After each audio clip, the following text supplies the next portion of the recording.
Can I have your name? My name is Rachel Ramos. And what year are you, Rachel? I'm a senior this year at UConn. Great. Excellent. And what's your research? Okay. Well, my research is on Army wives and emerging adulthood. And emerging adulthood is the age group people typically think of as college-age people, from 18 to 25 years old.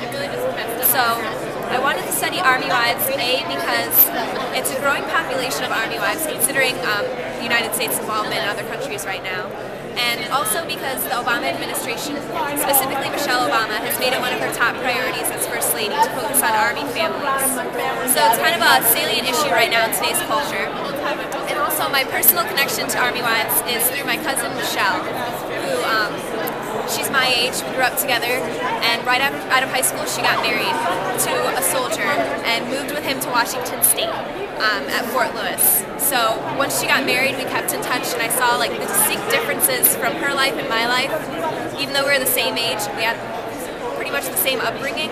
So I really wanted to research and see if Army wives in this age group were able to experience the age group the same way as a civilian was able to. So what I found is that one of the main parts of emerging adulthood that you want to achieve, like a task of emerging adulthood, is identity development. And as you can see here, in order to get to identity development, first you've got to have some separation from your family, which obviously Army wives moving across the country with their husbands have that. Some agency, which is pretty much taking responsibility for your life. This leads to autonomy, which is a fancy, psychology word for independence or self-governance. And that, once you achieve all of these things, you have the freedom to develop your identity.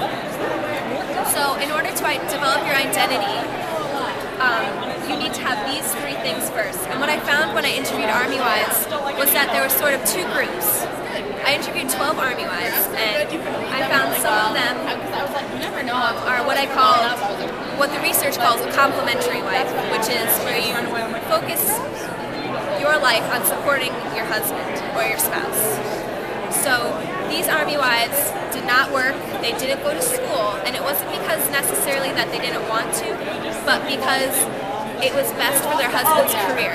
It could guarantee that they would be home every day to see their husband whenever he was home. And due to the inconsistent daily schedule of a soldier's workday, you never know when they're going to be home.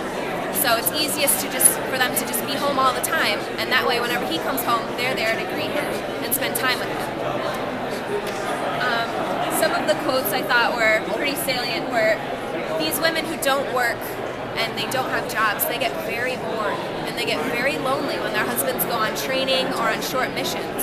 So that's a problem, and that obviously doesn't really help them with the identity development part of emerging adulthood, if they're kind of just sitting home hunkered down. And even for those Army wives who did try and pursue college or careers, which is something typically expected of people in this age group, they ran into a lot of barriers. Some of the main barriers were having to move so often. The military, you move about every 3 years is what you can expect. So 3 years isn't even long enough to get a bachelor's degree. It's not much time to get training in a job and build like tenure or enough time to impress your boss and earn a promotion. So as far as having to move around a lot, it's a big barrier. Another barrier is that employers around the base area start to realize that Army wives move around so much, so they don't even want to consider hiring them. So a lot of Army wives seeking a job are stuck in the mud because nobody will even look past their resume to interview them just because they're an Army wife. So in the end, some of the policy recommendations that I put forth, considering everything I learned from the interviews, was that A, the Army should try its best to establish a more consistent daily schedule for Army wives. If Army wives know their husband is going to be home at 6 p.m., they can feel comfortable going to work and coming home at 5:30, knowing that they'll be there when their husband gets home. But when they don't know when their husband will be home, that's when they're cautious to step into the workforce.